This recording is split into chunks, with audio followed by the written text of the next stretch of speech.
वालेकुम दोस्तों, तुसी देखते पे हो अपना देश पंजाब टीवी ते मैं तुहाडा मेज़बान मुहम्मद नदीम खरल। सब तो पहले अपने चैनल नू करो सबसक्राइब ते बैल आइकन दा बटन करो प्रेस के मेरी हर आने वाली अच्छी ते बेहतरीन वीडियो तुहाडे तक पहुंचे और तुसी वेखो सब तो पहले। दोस्तों की खिदमत च हमेशा अच्छे ते बेहतरीन जानवर तुहाडा वीर नदीम खरल लैके हाज़र होंदा है। अज भी तुहाडे वास्ते एक फ्रीजन क्रॉस वेड़ी दी वीडियो लैके हाज़र होए जी पहलन है और माशाल्लाह एक घर खड़ी है, एक मेरे दोस्त दे भाई दे घर खड़ी है। असं जनाब उत्थे उन्होंने डेरे ते आके जनाब दी वीडियो शूट कर रहे, किसी व्यापारी को नहीं खड़ी। ये जनाब फ्रीजन क्रॉस है, पहला सुबह मुँह दो दांदे घर की बच्ची है, बड़ी खूबसूरत है जनाब, काला ते सफ़ेद रंग आ, डब्बे रंग में सिरों गोनी और बहुत ही आला क्वालिटी की शानदार जानवर है। अल्लाह के फजल के नाल अपना देश पंजाब टीवी तो वाकई बेहतरीन और अच्छे और कमाल के जानवर और खूबसूरत जनाब अनमोल जोड़े जानवर ने वो मिलणगे। तो कैमरामैन साहब बिस्मिल्लाह करके बच्ची विखाओ, उस तो बाद फिर मालक ने सारी गल्लां करांगे। एक ही हिसाब किताब है। ये जी सिरों गोनी है, अखां जो डब ने दोनों पासे, कन भी काले और जनाब पिछे दो रंग की है जनाब। ये गां है, ये जनाब हल्का लाल रंग भी विच पैंदा है, काला भी पैंदा है और जनाब सफ़ेद डब ने, बड़ी खूबसूरत है माशाल्लाह। थब्बियां दे चड्डे लई फिरदी है, ये पहलन बच्ची है, मुँह दो दंदे और जनाब कैमरामैन तसल्ली नाल तुहानूं हर चीज़ विखा रहा है। जनाब मुठ मुठ दा सोहना थाने, काले थाने चारों और बहुत ही आला क्वालिटी की पहलन बच्ची अपना देश पंजाब टीवी की जीनत है। और तुहाडा वीर तुहाडे वास्ते हमेशा अच्छे ते बेहतरीन जानवर लैके आंदा है, जिहदे कोई कमी कुताई नहीं। थब्बियां दे चड्डे माशाल्लाह फिट फिट बाहर कड्डी फिरदी है। ये पहलन बच्ची है और जनाब मुँह दो दांदे अल्लाह के खास फजल ने घर खड़ी है। मेरे एक दोस्त दे मेरे बड़े सोहने वीर भी ने, भाई भी ने, क्लासमेट भी है मेरा, वो तो जनाब घर खड़ी है माशाल्लाह, बड़ी आला क्वालिटी की बच्ची अपना देश पंजाब टीवी की जीनत है। ये सोहने यही तोड़ के विखा कर एक बार ना अगे पूरा तोड़ के कोलों फड़ मुँह तो कोना रस्से तो कोलों फड़ जेड़ो। ये जनाब आस्ट्रेलियन ते फ्रीजन दा क्रॉस है। ये माशाल्लाह बहुत ही अच्छी गाय है, थब्बियां दे चड्डे रौला क्वालिटी का हैवाने की आमल है गां। ये जनाब 5 तो 6 दिन 4 दिन 2 दिन लैंदी है सोण नूं और कैमरामैन तसल्ली दे नाल हर चीज़ विखा रहा है, जिहदे विच कोई कमी कुताई नहीं है।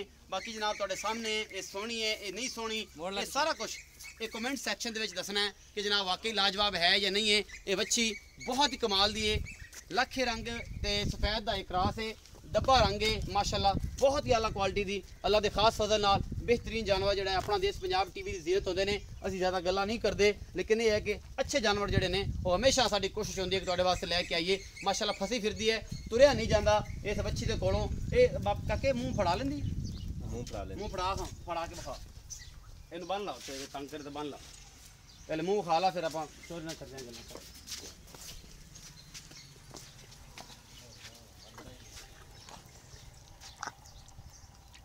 खड़ जा, दो दंद है जी,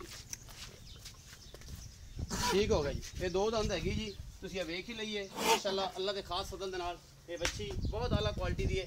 आओ जी चौसा बैठे मेरे को।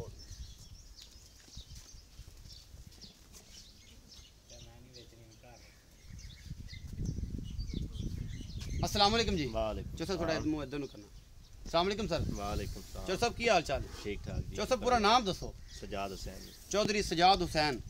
अच्छा चौसा साहब ये दसो कि जी बच्ची है ये किनवा सुबह सुंदी पई? ये पहलन पहलन है, ये घर दी है? कर दी है। चौसा साहब व्यापार करदे? नहीं नहीं व्यापार नहीं करदे, कर ये घर दी है। चौसा साहब इहदी कोई मां दुध दा रिकॉर्ड जेड़ा कोई पहले तुसीं सुबह दूसरे सुबह चोंदे 22 लीटर दूध है दी मां दा और बहुत अच्छी गाय है वो भी। मतलब गाय चंगी है? हां जी, ये बच्ची चोंदे रहे हो जी। अच्छा ये पहला सुबह सू के मुंह धोंदी है, चार दंद अच्छी मुंह धोंदी है जी, मुंह दो दंद जी। अच्छा साहब कितने दिन लेंदी है सुन?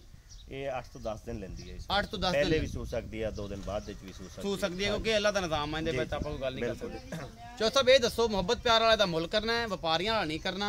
तुहानूं मुल लगी जांदा, तुसीं व्यापार लाइन च विखांदे पे होणे, सानूं पता वा जेड़ा फार्मर दी कोशिश होंदी है कि अच्छा तो अच्छा रेट लगे। ये जेड़ा मुहब्बत प्यार वाला मुल करना जिहदे चाहत भी होवे, जिहदे आप थोड़े बहुत पैसे छड्ड भी दईए ते सज्जन बेली जेड़ा नाराज भी ना हो, तो उन्हां नूं मकूल बन भी जाए, तो ये जनाब मेहरबानी करके दसो। 3.5 लाख रुपए दी डिमांड। 3.5 लाख रुपए डिमांड कर दिओ ते इहदे विच कोई मुहब्बत प्यार साडे आयां दी हया हो जाए, मौके ते हो जाएगा। मौके ते हो जाएगा। 3 लाख ते 50,000 रुपया चौसा साहब ने जरा मंगया, चौसा कोई गणे नहीं मंग ले? नहीं जी, ये ठीक मंगे है। ठीक मंगे? हां जी, देख लियो। नहीं ठीक है जी, पक्की गल है? हां जी। तो कुछ घटाओ थोड़े जे, तो घटा सकते हो कि नहीं? कोई घट जाएंगे मौके ते जी, मौके ते घट जाएंगे। ये 3.5 लाख रुपया चौधरी सजाद हुसैन साहब ने जनाब इहदा मुल कीता है, मुहब्बत प्यारे च हो जाएगा। और ये जनाब बड़ी खूबसूरत जनाब बच्ची है, मुँह दो दंद है, ये जनाब आस्ट्रेलियन ते फ्रीजन का क्रॉस है और थोड़ा बहुत कितने चौलस्तान भी पैंदा हो, अल्लाह जाने ये हुण पता नहीं किहड़े डॉक्टर ने सीमन रखा सी। ये सारा कुछ तुहाडे सामने है जी। क्रॉस बच्ची है और जनाब गर्मी गुरमी वाला इन्हूं कोई चक्कर नहीं है, ये बड़ी आला क्वालिटी दी है। 3,50,000 रुपये डिमांड है, मुहब्बत प्यार हो जाएगा अल्लाह के खास फजल नाल। अपना बहुत सारा ख्याल रखा जी, मिलांगे अच्छी और बेहतरीन वीडियो नाल। अल्लाह दी